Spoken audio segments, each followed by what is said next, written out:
This is the very nature of the false ego. It acts as a red herring to distract us from the freedom we truly have. For this psychic parasite to survive, it must supply us with a chemical that will cause us to remain dependent upon it. In this case, the sustenance is our conscious energy.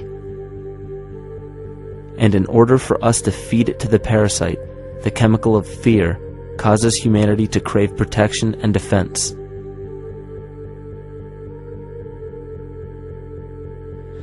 The functions of the body to survive can be broken down to two basic functions for any organism to survive.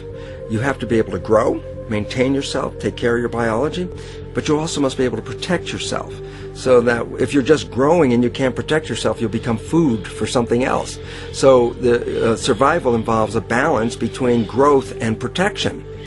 Through the history of human civilization and through human evolution, we recognize that our nature is to be in a state of growth, and that our protection is only supposed to be used to, help us out of that threatening moment.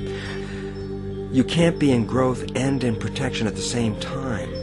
So the significance is, when we see a need of protection, the stress hormones in the body shut off the blood vessels in our viscera or gut, which is the part of the body for growth. Well, the issue is, if you took the blood from the viscera and moved it out to the arms, then you left no blood in the viscera. That means no growth.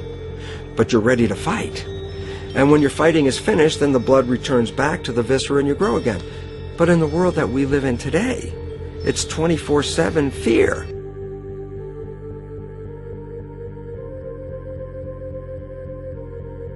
So we have a continuous dripping of that stress hormone into the body. It's just dripping all the time, getting us ready to run or fight or flight at any moment at the drop of a hat. We're ready to go because we're on guard. Well, the problem is, what does that mean about your allocation of energy? And it says, we're spending most of our energy on protection. You cannot survive if you're in protection all the time.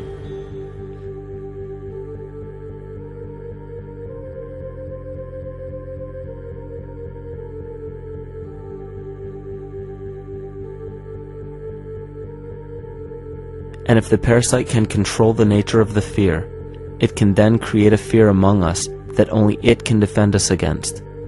A recent physical manifestation of this comes from Zbigniew Brzezinski, former Secretary of State who also supported President Barack Obama. In his book, The Grand Chessboard, he states, as America becomes an increasingly multicultural society, it may find it more difficult to fashion a consensus of foreign policy issues, except in the circumstance of a truly massive and widely perceived direct external threat. Even the Reichsfuhrer of the Nazi Party, Hermann Göring, sums up this game of supply and demand perfectly when he stated, "The people can always be brought to the bidding of the leaders." That is easy. All you have to do is tell them they are being attacked and denounce the peacemakers for lack of patriotism and exposing the country to danger. It works the same in any country. It also works the same in every individual psyche. Just remember that the false ego has only one desire: to become greater and more powerful than the true self. This illness causes us to believe that we are separate from nature. This is why we see such a rise in the dependency of technology. This is why we see such little stewardship for the earth and the environment. And this is why we see bigotry, racism, sexism, and every other form of discrimination possible that leads to crime, violence, wars, and eventually, the global destruction of the organism. This endless state of fear, confusion, and segregation our world seems to live in is a symptom of the false ego creating a false threat.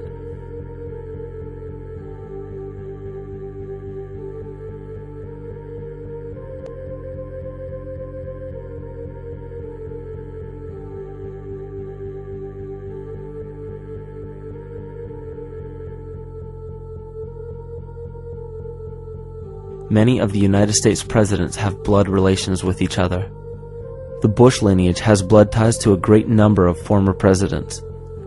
George Washington, Millard Fillmore, Franklin Pierce, Abraham Lincoln, Ulysses Grant, Rutherford Hayes, James Garfield, Grover Cleveland, Teddy Roosevelt, William Taft, Calvin Coolidge, Herbert Hoover, Franklin Roosevelt, Richard Nixon, and Gerald Ford. Michael Tessarion points out in his work that Bush is closely related to every European monarch on and off the throne, and has kinship with every member of Britain's royal family. Bush's family tree can be documented as far back as the early 15th century. He has a direct descent from Henry III and from Henry VIII's sister Mary Tudor. He is also descended from Charles II of England. And we also find that George W. Bush is a direct descendant of Godfrey the Bullion. Godfrey was the first king of Jerusalem after he recaptured it from the Saracens, which was the name for the Islamic faith during the Middle Ages. It is interesting to note that the current occupation of the United States in the Middle East was re-established by the same family, George Bush Sr. in 1991, and again by George Bush Jr. in 2003.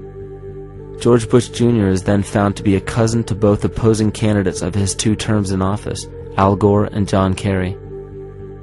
Democratic President Barack Obama also has blood ties with George W. Bush, as well as Gerald Ford, Lyndon Johnson, Harry Truman, James Madison, and the British Prime Minister Sir Winston Churchill.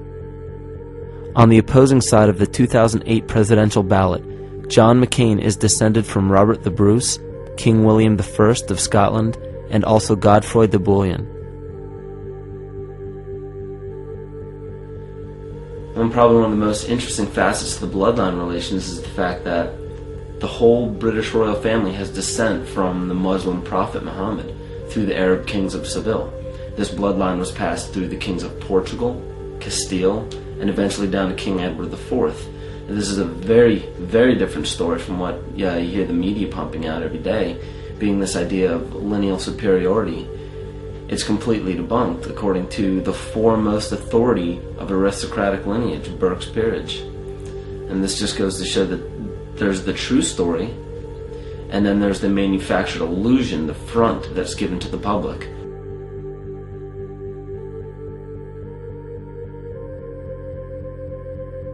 These blood ties go on and are documented thoroughly through literature such as Burke's Peerage and other comparable books.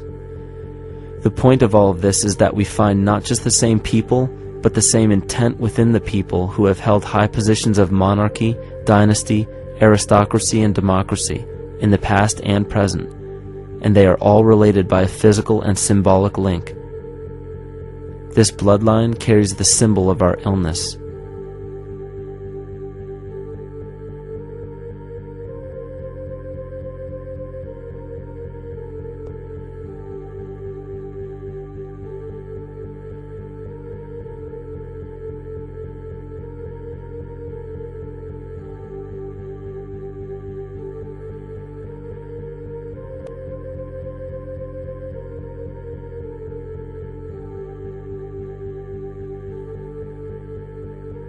The symptoms of our psycho-spiritual illness are the wars, terrorist attacks, artificial or man-made disasters, and leader figures. As long as the people remain oblivious to their inner drives and inner nature, they will always fail to recognize why these events take place and why these figures rise to such powerful positions. The reason why we have failed for thousands of years to conquer these archetypal rulers permanently is because for thousands of years we have been fighting the symptoms of an illness and not the root cause. For every corrupt government that falls at the hands of a revolutionary, oppressed people, 2 more will rise in its place every time, because the root cause of a corrupt government does not exist in the individual leading that government. It exists within the psyche of every individual, because an unaware host to a deadly parasite will do anything to avoid accepting his own incapacity for freedom.